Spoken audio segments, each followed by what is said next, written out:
All right, today we're going to dig into an idea that honestly, it might just change the way you think about every single connection you have.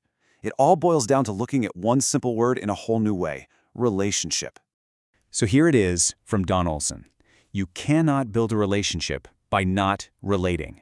Now, at first glance, that sounds super obvious, right? Of course, but just let that sit for a second. That one sentence totally exposes this huge gap between what we all say we want and what we're actually willing to do to get it. And that gap, well, that's what we're calling the core contradiction. It's this fundamental conflict that, when you start looking for it, you see it running through so much of our modern lives, especially in how we try to connect with each other. I mean, look at this. This lays it out perfectly. On the one hand, here's everything we crave, right? Real connection, that feeling of community, a little give and take. But then on the other hand, you see what it actually costs to get those things.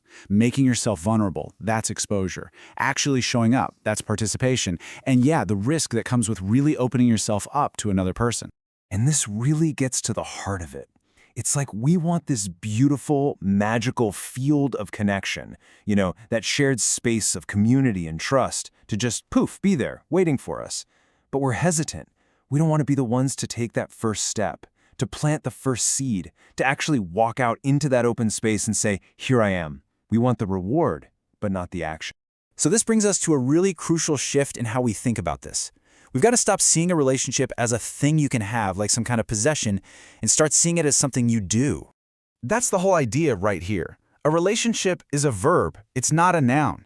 It isn't some static object you just acquire and then it's yours. No, it's a dynamic, ongoing process of relating.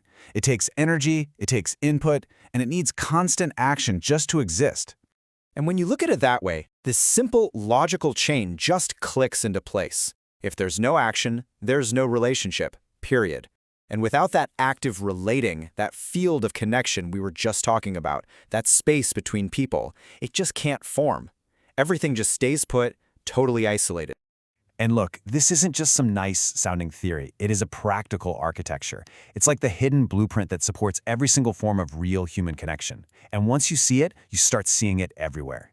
Just think about your own life. That new friendship at work? It only sparks if someone takes the tiny risk of asking a coworker to grab lunch. A neighborhood barbecue is just a nice idea until somebody actually sends out the invitations, right? You're never going to get support from your friends if you never admit, hey, I could really use some help moving this weekend. A tough conversation can't ever get resolved if no one is willing to hit send on that first reply. See, in every single case, the value is only unlocked by an action. Okay, so if this is all so basic, so fundamental, why is it so hard for us? Well, it's because we've built a culture that, a lot of the time, works directly against this idea. You could call it a culture of avoidance. So, first, we try to relate from a distance. We want to feel all the warm fuzzies of being connected, but we want to keep everyone at a safe, totally manageable arm's length. But real relating needs you to get closer. So trying to relate from a distance, it's literally a contradiction in terms. And that, of course, leads to self-protection becoming our default setting. We're so worried about not getting hurt, about not looking stupid, that we shut down the very actions, the verbs, that are required to build the connections we say we want in the first place.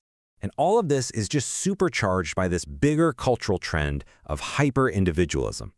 The message we get, over and over, is to be self-sufficient. Don't need anybody. But that whole mindset directly starves the verb of relating. It can't survive. And this is the central paradox it leaves us with. We have this deep, primal human need to belong, yet we try to get there without ever really offering ourselves to the group or to the other person.